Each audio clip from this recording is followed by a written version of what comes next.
Welcome, everyone. This is Glenda Dawson, and you're watching Glenda's Dragons Den.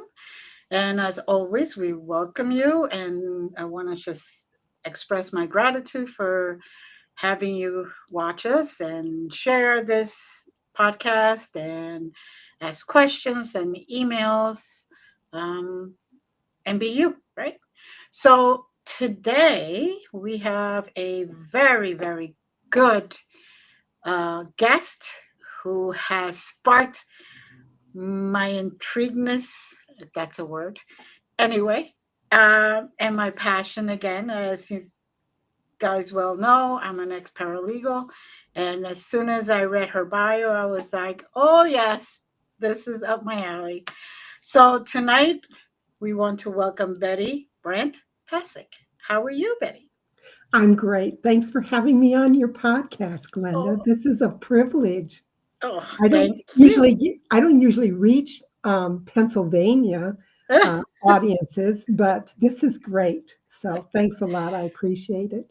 Thank you for being here. You're an independent author, an inspirational speaker, a teacher, and so much more. So tell us about you. Well, I thought I would start off by telling you how in the world I got into writing historical crime fiction. There's quite the story there. I grew up in a small town in Iowa called Fairbank. If you know where Waterloo, Iowa is, Mhm. it's like a dot in the center of the state. Fairbank is about 35 miles northeast. Okay. I was born on a farm, grew up on a farm the first 10 years of my life. And then our whole family of 10 moved into this little town nearby. The first day, maybe it was the day after, a neighbor stopped by our home to welcome us to the community. And I was really intrigued when he said, kind of in an offhand manner, the town has a gangster. Well, being from the farm, I knew nothing about such things as gangsters in this world. So it kind of stuck with me in my craw. Whenever my mother would send me downtown to buy something at the grocery store or the hardware store, a couple of times I came over hushed conversations in the aisle between residents, and they were talking about this gangster. So, what I learned when I was growing up, his name was Louis LaCava. He built a house in the town, and to my knowledge, I never met him, even though I worked at the town cafe all during high school, and maybe I waited on him and never knew who he was. Um, but anyway, since I was that 9-year-old girl, I'd been intrigued by this gangster. He told people that he was bookkeeper to Al Capone. So now we're going to fast forward to about 10 years ago. So it's almost 100 years later. I've retired from a Fortune 500 company. I live in the Twin Cities in Minnesota. And at the top of my short, and something else about that 9-year-old girl is that she had started to tell people when she grew up she was going to write books. And I held on to that dream for whatever reason. We don't know where I got that idea, but I held on to it all those years. So when I retired, my plan was to launch a whole new career as an author. Mm. And at the top of my short list was to investigate if this guy from my hometown was really a gangster for Al Capone or not. So I contacted former school teachers, a variety of people from my hometown to start with, and said, all right, what made you think this guy was a gangster? And they said he walked like a gangster, he talked like a gangster, he dressed like a gangster. You know, in small town Iowa in the 60s or in the 20s, 30s, 40s, 50s, they all kind of dressed the same. The farmers coming to town, not always smelling the best, in their coveralls sometimes, but this gangster was always pristine in his dress, from the tip of his toes to the fedora on the top of his head. Mm. And he smoked a Cuban cigar and walked around like, well, they said he walked and talked and acted like he really was a gangster out of Chicago who worked for Al Capone. So they said, well, contact his relatives. He has some relatives that live in the area. So I said, they said that there was no truth to it. It was a myth that he worked for Al Capone. Uh, People had made that story up. So I was pretty dissuaded. I thought probably there wasn't a story there. It sounded like so much fun to write about a gangster from my Mm. town. All anybody had to do was to go on Google. And as I said, his name was Louis LaCava. So that day I typed in Louis LaCava and Al Capone. Oh my gosh, up popped his testimony at Al Capone's 1931 trial on tax evasion, and he had been subpoenaed by the federal government to testify after hiding out for 2 years in Mm. Cleveland, Ohio. Mm. And he was forced to testify as Al Capone's bookkeeper. Now I don't know who in our audience has seen the movie The Untouchables, but the guy in that movie looks very much like Louis LaCava. They never use that name, but he looks almost identical to him. So then I thought, wow, there really is a story here. This guy in my hometown was who he said he was.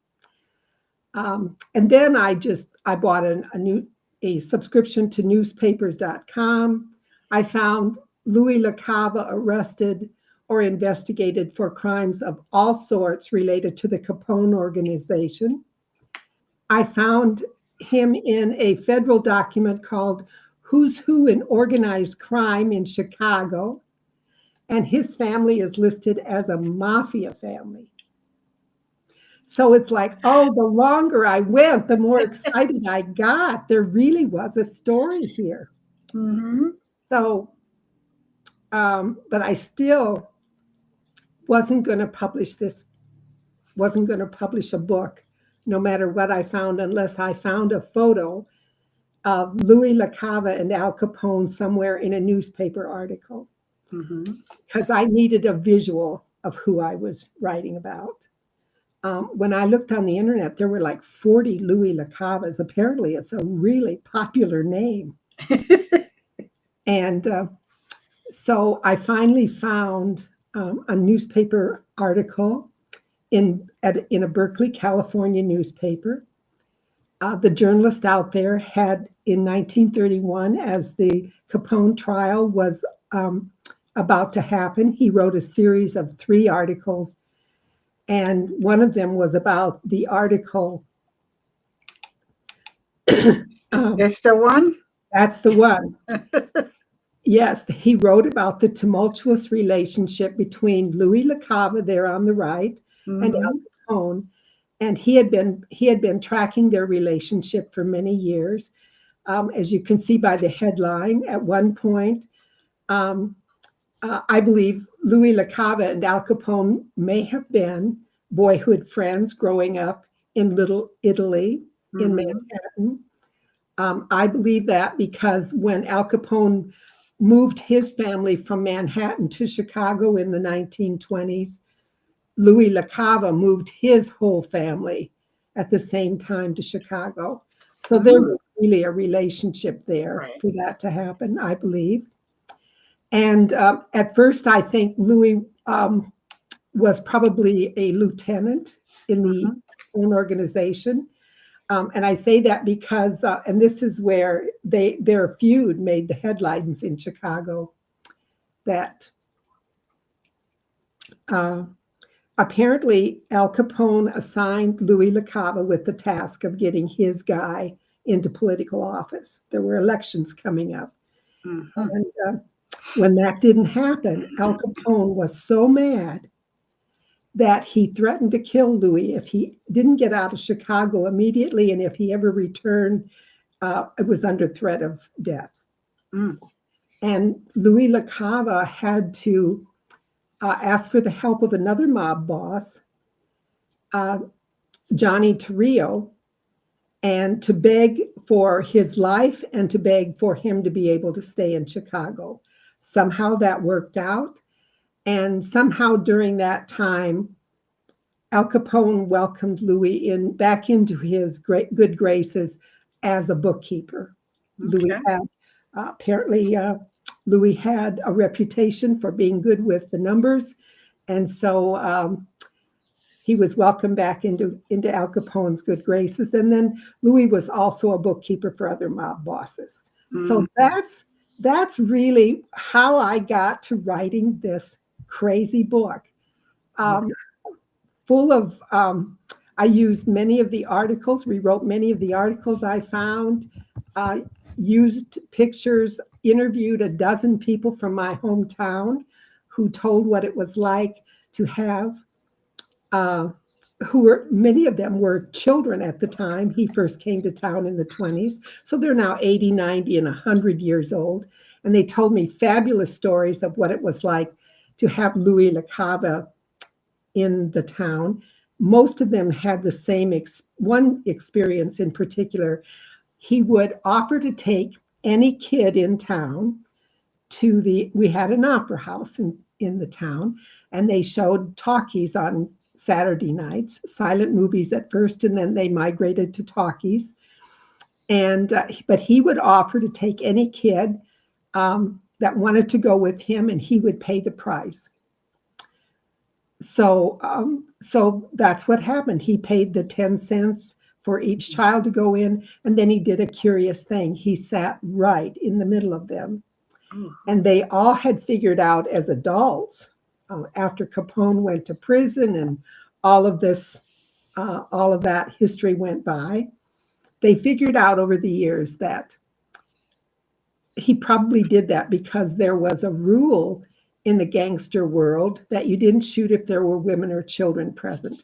So Mm. he was using the children in my hometown uh, as cover. Let's cover. So Yes. yeah, so that's just one of the fabulous stories that I got talking to the local people in town. Well, it is. It was one of those beautiful rules that they had that not a woman or a child would be hurt.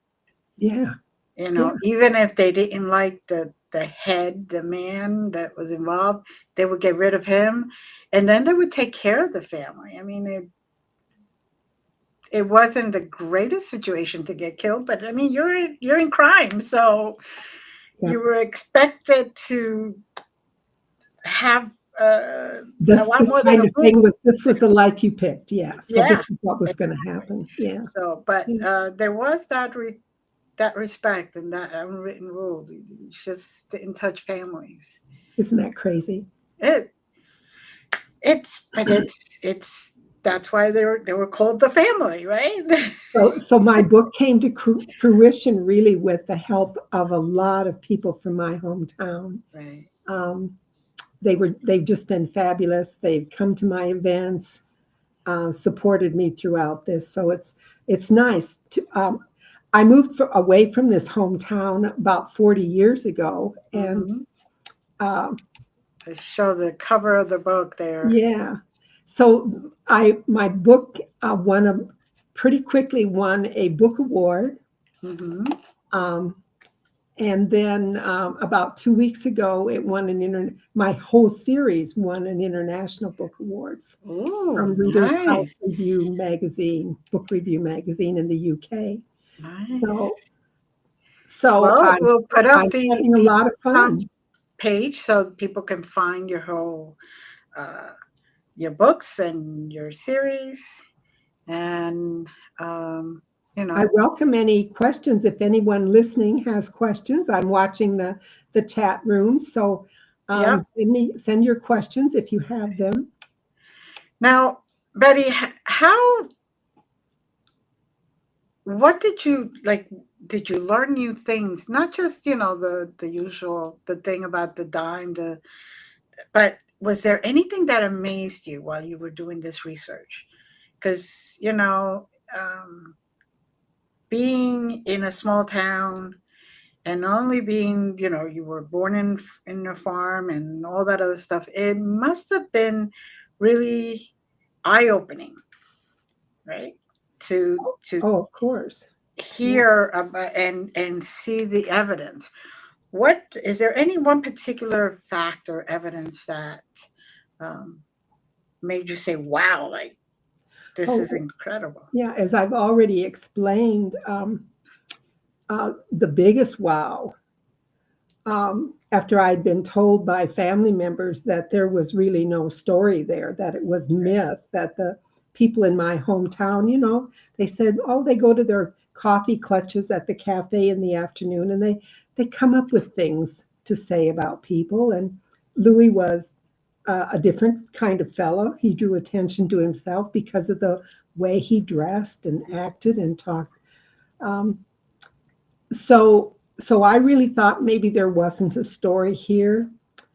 But when I went on Google and typed in Louis LaCava and Al Capone, you could have picked me up off the floor because there it was. And another big aha moment was when I found this picture of them from this Berkeley, California newspaper in 1931. The newspaper has been out of business for 50 years, 60 years, I don't know.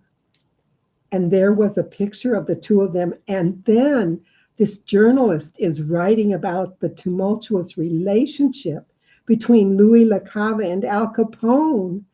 It was like, oh my gosh. You just start digging and you never know what you're going to come up with.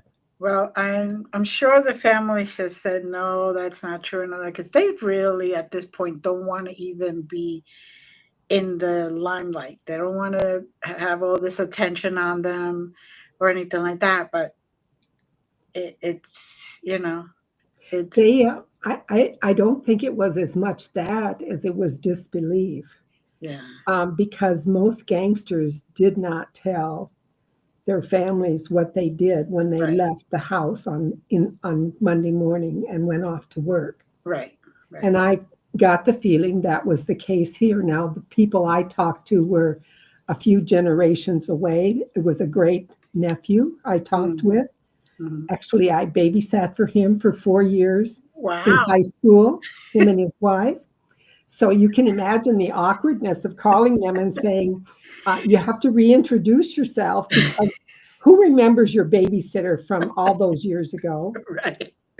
And I said, my opening line was, you never told me you had a gangster in your family. I can just Or imagine. who expects that to hear that remark from your old babysitter?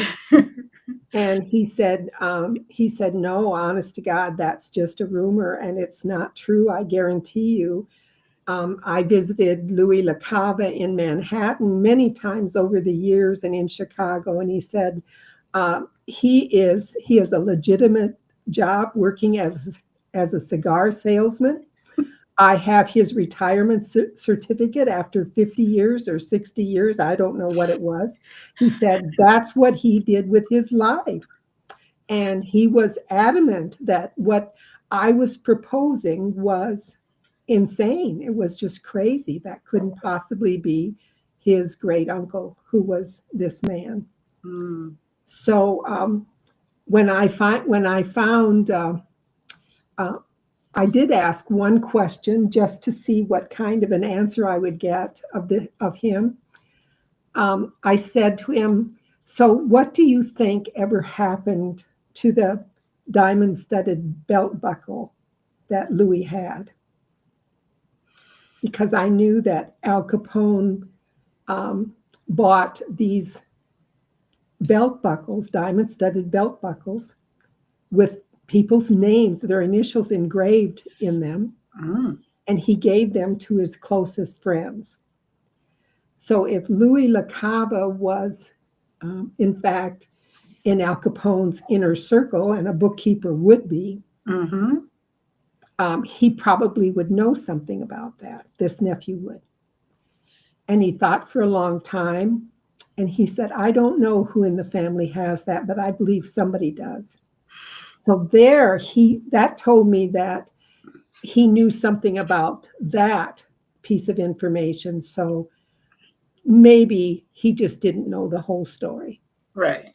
Right. So and then, yeah, I just kept digging and digging and digging, and I found the whole story um, and told about it in this book. And I did call this great nephew back before Mm-hmm. I published the book, what I call a kind gesture to let Mm-hmm. them know that if somebody was writing a book about my family from a couple, even, you know, Right. whenever, however far back, I would appreciate knowing it was coming out.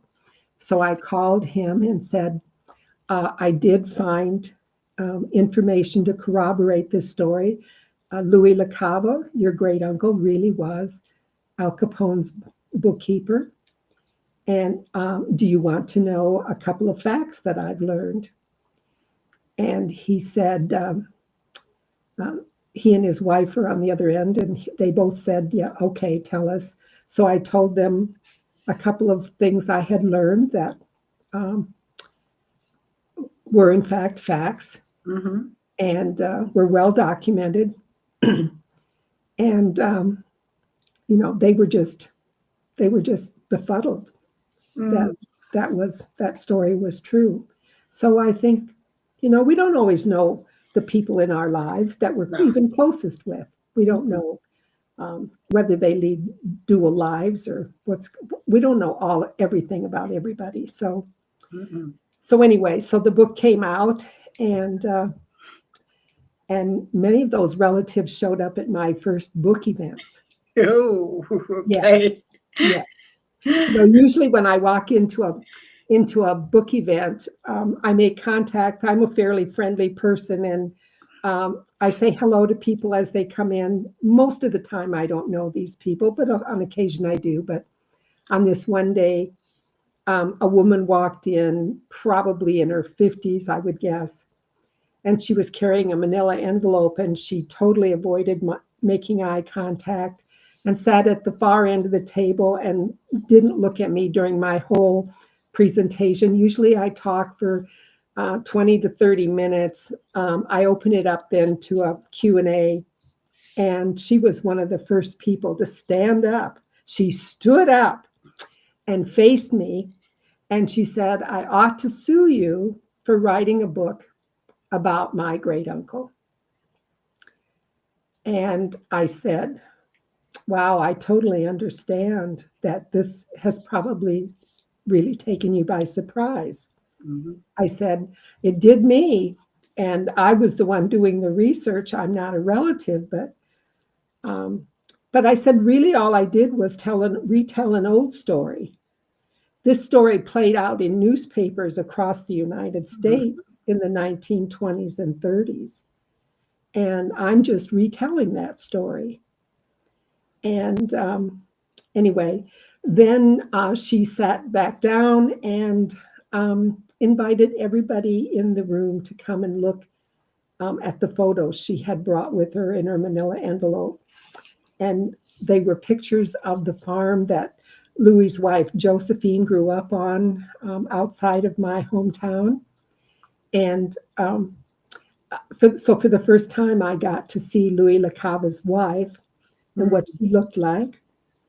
And I had imagined her as so the backstory of Josephine is that during the roaring 20s years, when everybody was running away from home, the young people wanted to go to the big cities because that's where all the fun was. Right. Josephine and her two sisters ran away from the home farm and went to Chicago to make their fortune in Chicago. One of the sisters apparently thought it was stinky and smelly and the too many flashing lights, and she didn't like the city at all, so she went back home. But um, Josephine and one of her sisters stayed there, and they both ended up getting married, and they brought their men back home, and that's how my hometown of Fairbank um, got this gangster living in its midst.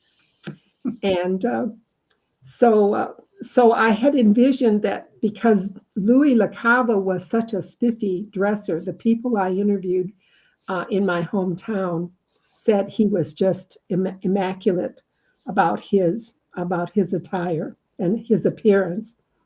So I figured Louis LaCava would have only married somebody, a woman of equal stature who had that appearance. Right. I researched what the women of that era, how they did their hair. And so I described her as a woman who had this lovely head of hair. She piled it high on her head. She was very careful about her attire and probably didn't grow up with a lot of money, but probably that changed when she met Louis. And so she was able to upgrade her attire. And but I imagined her as this beautiful woman, really. And that's exactly the woman that was in this woman's uh, file that she brought with her that day. So that was kind of gratifying that I had gotten that right. So, Mm-hmm.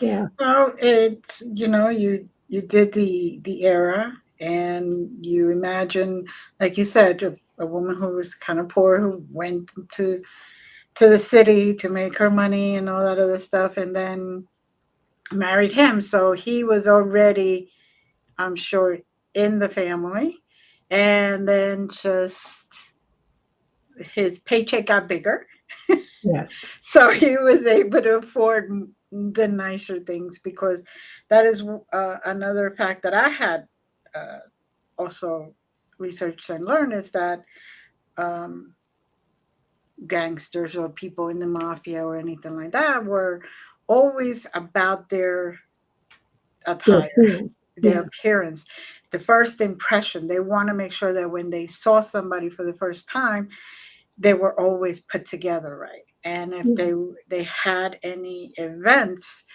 all the women were expected to be in their perfect attire. Their hair was had to be perfect. The makeup, everything had to yeah.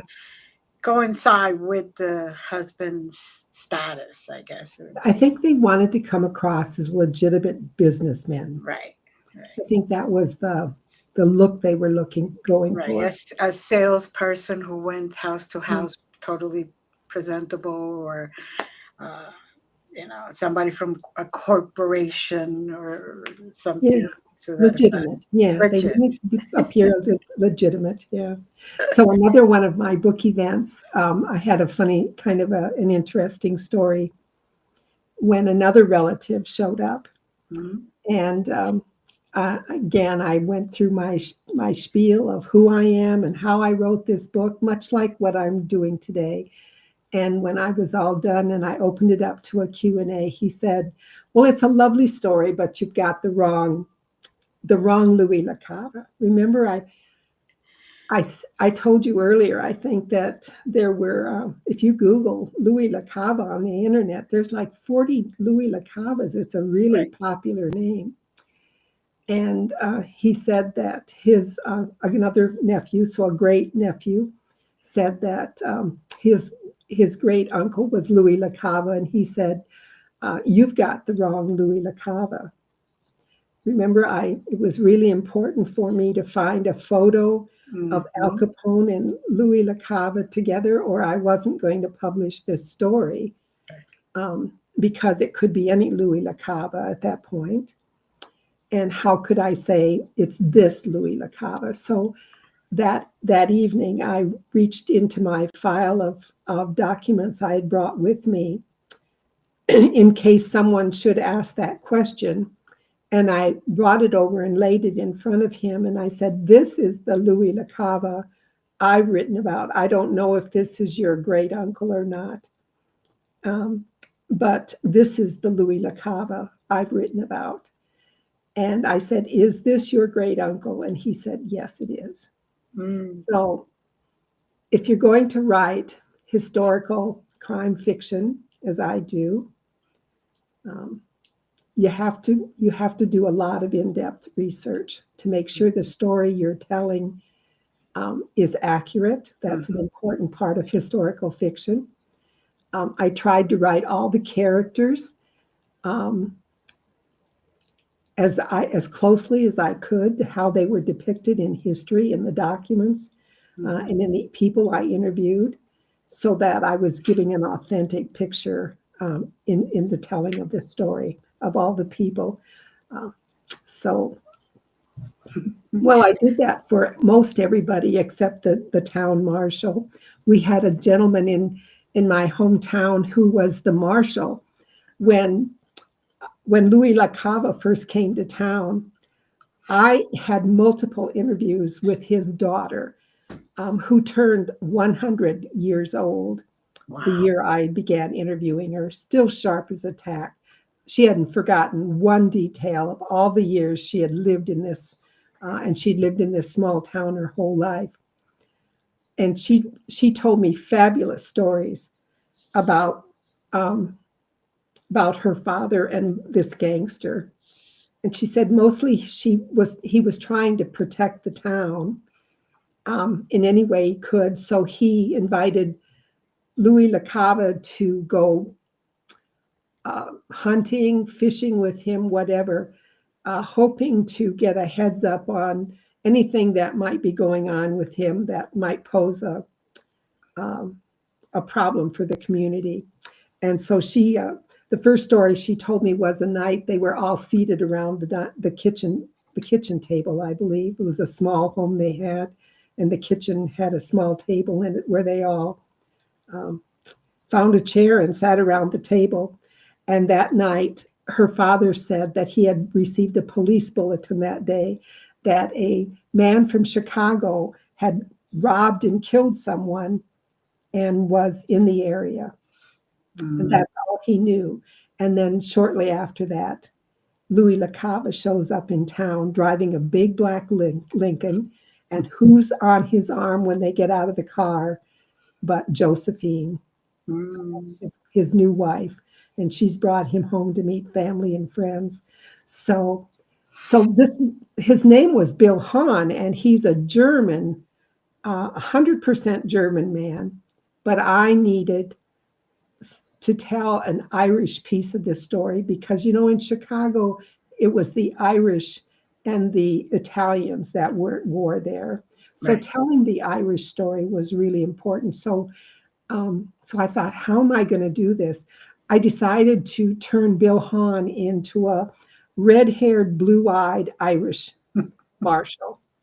So that's really the biggest creative license I took with anybody. And when I told his daughter that I had done that, she just cackled. She just thought that was hilarious. So lots of the stories, while I can't verify the stories I heard in the interviews were true or not, Right. I can tell you I told all of those stories as best I could based on what those interviews produced. And interviews just add a sense of realism to stories Mhm. from long ago, and you can just see them walking up and down the boardwalk trying to avoid this gangster, as many of them did. They were quite, when he started to tell people he was Al Capone's bookkeeper, the dynamics in the town changed. People were really full of angst and tried to avoid him at every turn. And so I asked the question uh, of Verley, who was Bill Hahn's daughter. I Mhm. asked her, so how come parents let their children go to the opera house on Saturday night with a man that they didn't really want to face on the street? And she said, well, those were different times. People were, Great Depression happened. Um, People were very poor. They couldn't give their children many opportunities and much uh, entertainment. Right. So when someone offered to take their child, and especially when the marshal let his daughter go, I'm sure Mm. that made a big difference. They acquiesced and let their children go to Opera House to see movies with Louis LaCava, who plunked himself in the middle of all of them when the movie began, And so it was quite fun writing those stories. I mean, I don't know that I'll ever write a book that was as fun as that one was to research and write. I could imagine because it, all the newspaper articles and the court records, if there were any left, because sometimes they're so far back that, they may have burned or flooded or whatever, but all that stuff, um, and reading all that, that must have been really exciting. It was, and there's a piece of this story too that I might tell for anybody who's thinking about um, that they might have a book inside their head Hmm. that they've toyed with a while to tell. So when I retired from my job 10 years ago with the plan to launch a whole career as an author, even this 9-year-old girl inside of me had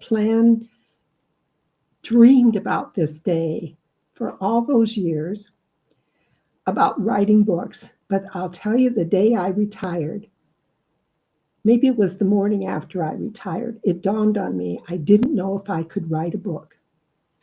It never dawned on me before that moment that I might not really be able to write a book. I wrote many things Hmm. at my company, but writing a book is a whole nother animal. So I Hmm. decided I would practice on writing another book. I would research and write my family's history, just going back to my grandparents, because while we spent a lot of time with them, we really didn't know what their story Right. was. So I thought, my mission statement said, I'm going to tell the story of my family going back to my grandparents. I'll research it, I'll write this. It'll probably take me 3 months. Hmm. 5 years later, I wrote our family's book of history, and it was 400 pages. Well. I researched back to the 1800s, um, two lineages on my maternal and paternal side. I just learned so much. I figured out I could research. I loved research. I didn't know that about myself before. Hmm. I found out I could collect immense amounts of data. I could organize them, put them in a book that made sense to other people reading them. I interviewed people. I found biographies and autobiographies left behind. I found photos of every family group from the 1800s Wow. and put it in this book. I found a way to go online and download an ISBN. And then I found somebody online who would produce the book that I wanted to produce. It was an 8.5 by 11 lateral book. Hmm. And so I learned all of that from that first book. And then I decided I wanted to write my first novel. And so I had that base of knowledge um, Hmm. from that first book. So my advice is to go out there and learn. There's Hmm. dive in and see if you have a story to tell and tell your story. That's the reason I teach writing classes. That's when you introduced me as a teacher. That's my claim that since I've now won 3 awards for my books, my Hmm. Gangster series, I think that qualifies me to teach basic novel writing. Yeah. I've not been a bestseller. I would like to be a bestseller. I'm working on book 3 in the Gangster series. We'll Uh, see. But yes, I encourage people to go out and take a take the plunge and try it. It's really quite a privilege to be able to write books. Oh my gosh, it's the best thing in the world. I just love it. so, all right, you did the first one. Now, quickly, let's go over the second one. This one. There you go. So the black bag of Wiltse, I'll just give you a short, Hmm. the short description. A lot of a lot of the setting in book one happens in a place on Main Street in my hometown called Hotel Wiltse. And so in this book, book two, I tell the backstory of Hotel Wiltse and the family that built that hotel that Oh. stood on Main Street for 100 years. And the times were rife with gangsterism just as much as in the 20s and 30s. Mm. Hmm. Mostly it was gangsterism over stealing someone's, land that they had claimed a stake on. Horses were valued at $50 a head, so there was a lot of horse stealing going on.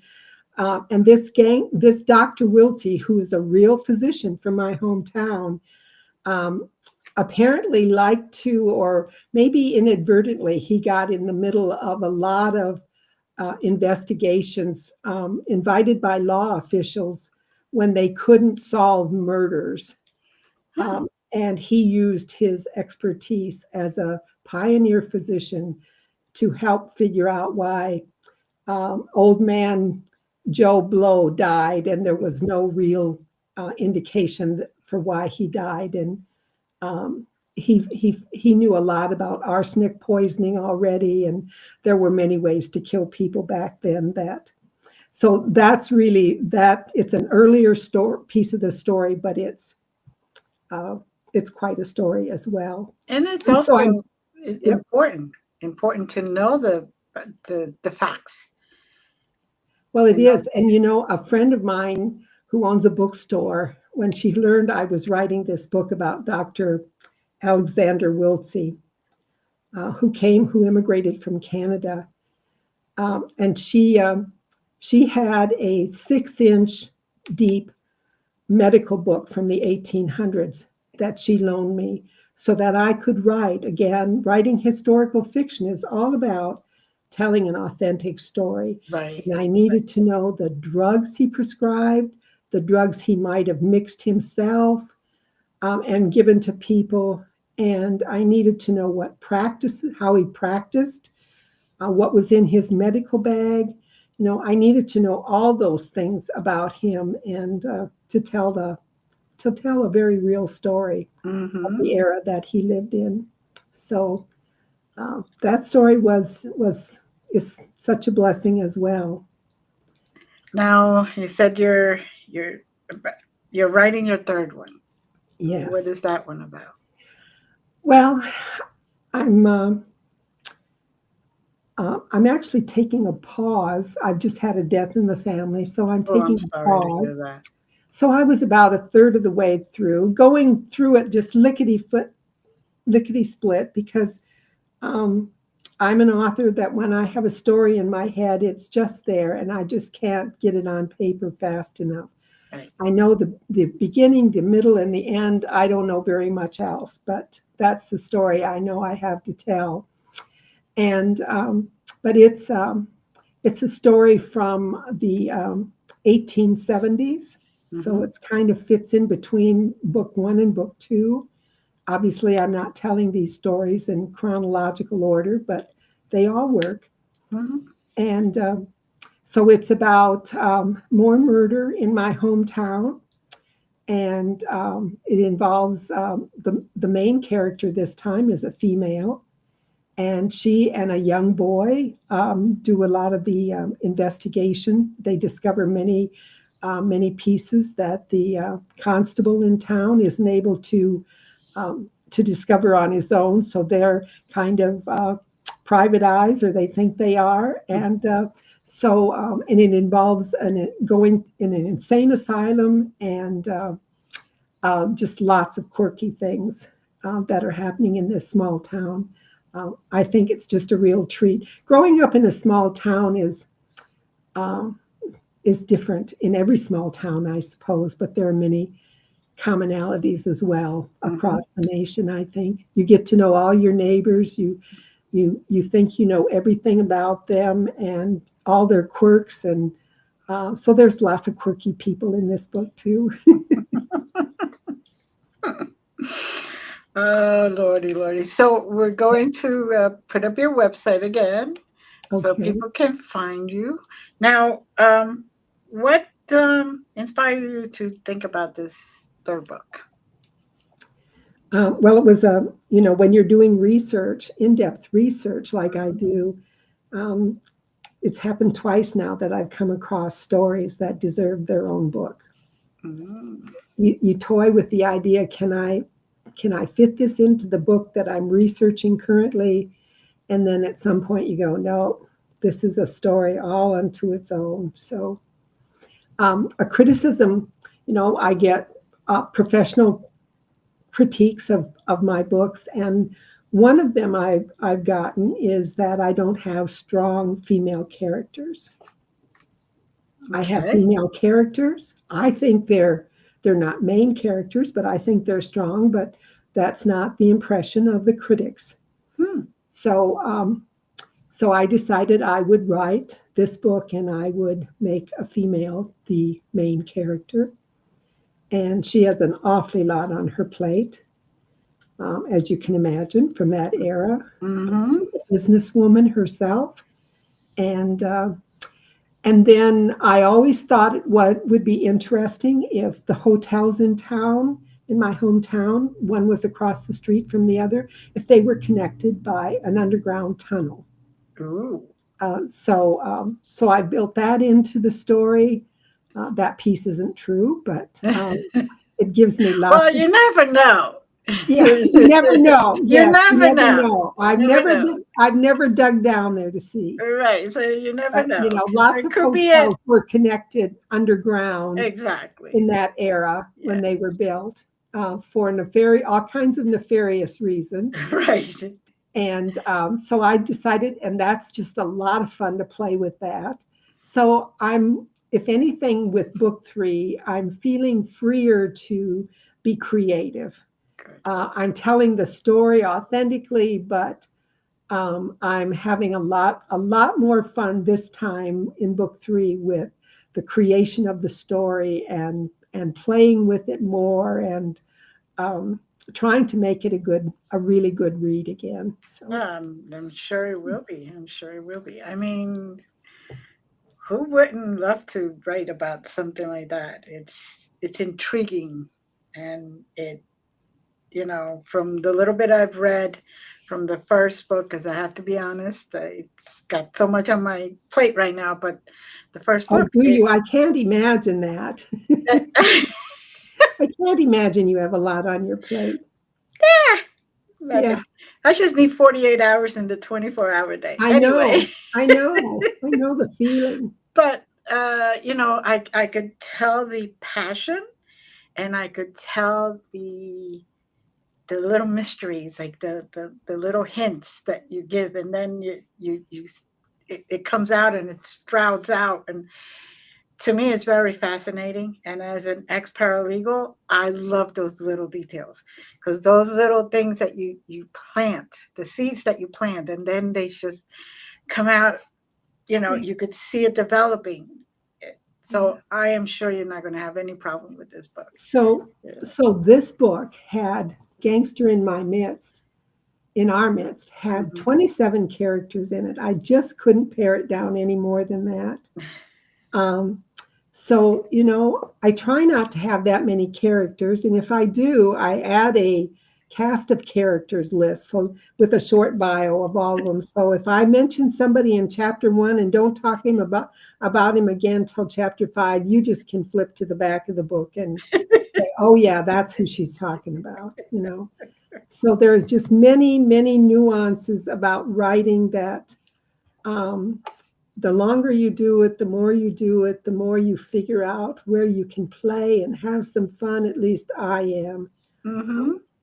Yeah, And and I love to teach that to people. And it's true that the more you teach something, the more you learn yourself. yes, yes. So I have a couple of teaching classes coming up next week. So I love to do that virally Oh, good, good. So or in person. So if there's anyone in your audience listening, I would love to do that too. So, we'll put up your website again, and then they can look it up.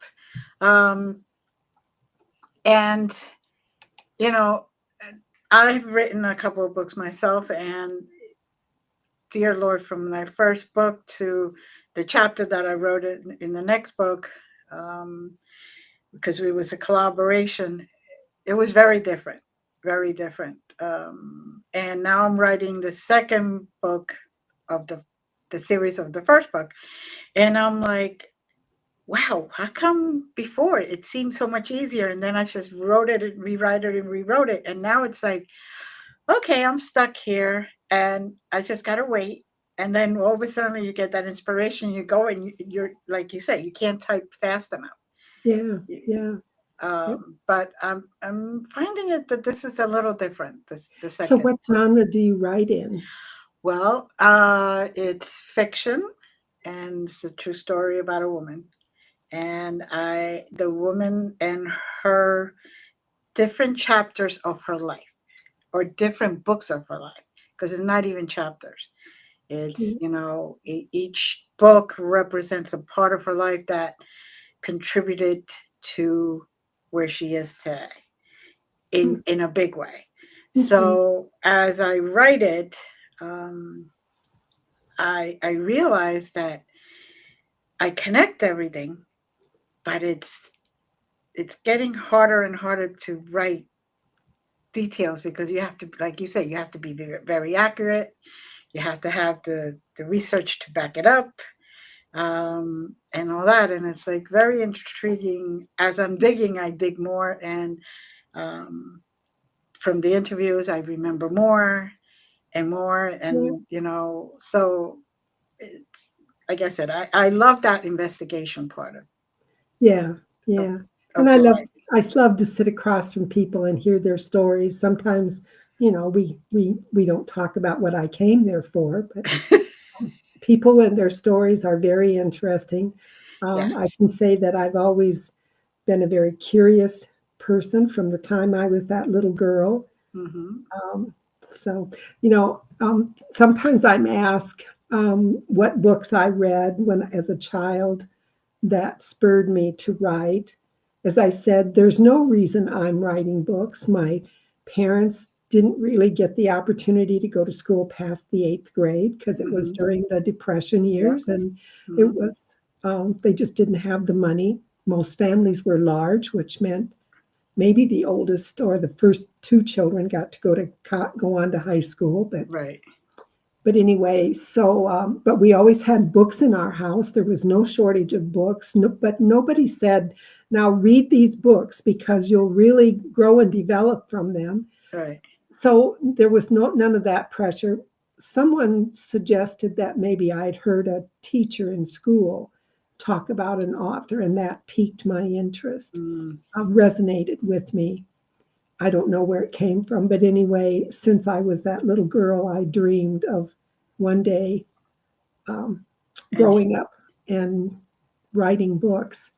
Although I didn't start writing books, I kept a journal, but I really dabbled in poetry initially and mm, took the initiative to write to a renowned poet in a nearby town.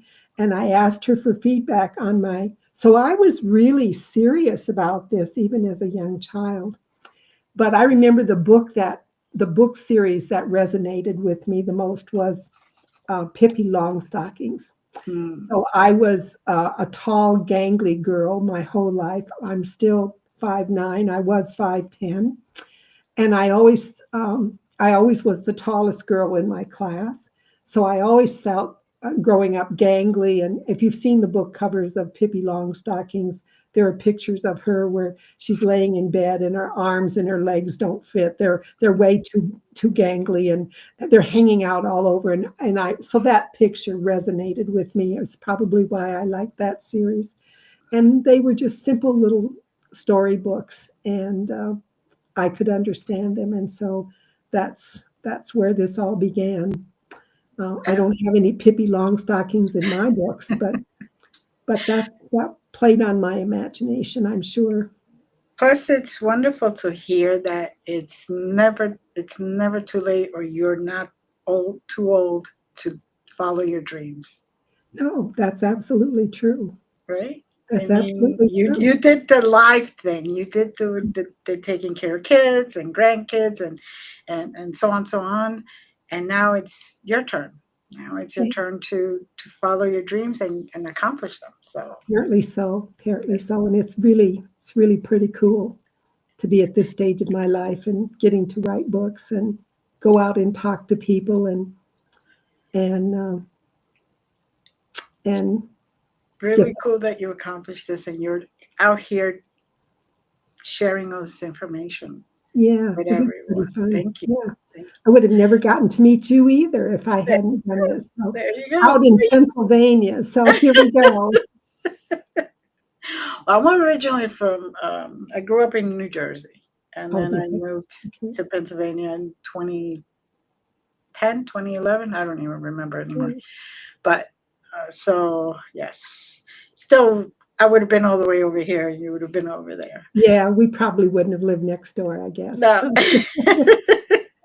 Well, how So, fun it's been to talk with everyone tonight. right. So, So we're coming down to the end. Is there anything you want to leave our audience with or tell them about anything in particular? I guess just to repeat that I think there are more authors out there um, than we know. There are good storytellers who are holding back, thinking this story isn't wouldn't really resonate with anybody but me. Um, so I started a writing contest 3 years ago for Mhm. adults, teens, and children. You can also find out that about that on my website. So Mhm. I'm really trying to rustle the grass and try to find the people who are going to be our next bestsellers and the people who are going to just write the books that are going to just knock our socks off. And so I encourage people to think about that. If you have an inclination at all that you have a story to tell, find out how to do it. Take writing classes, go to your library and listen to authors when they come and talk about their books.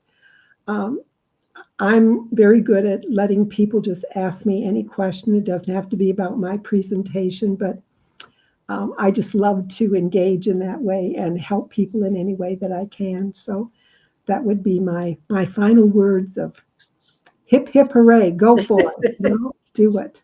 So Well, thank you very much, Betty. It's a pleasure. And just please hold for a second as we say good night to the audience. And please follow Betty. Go yes, check her please do. books out and go check her website out. You never know. This may inspire you to write. And I'll be one of those people who'll be just reading everything that comes out. Come on, guys. All right. Thank you, Betty, again. Thanks, Glenda. I Many appreciate it. blessings. Thank Love you. you all. Thank you. Bye bye. Bye. Just hold on.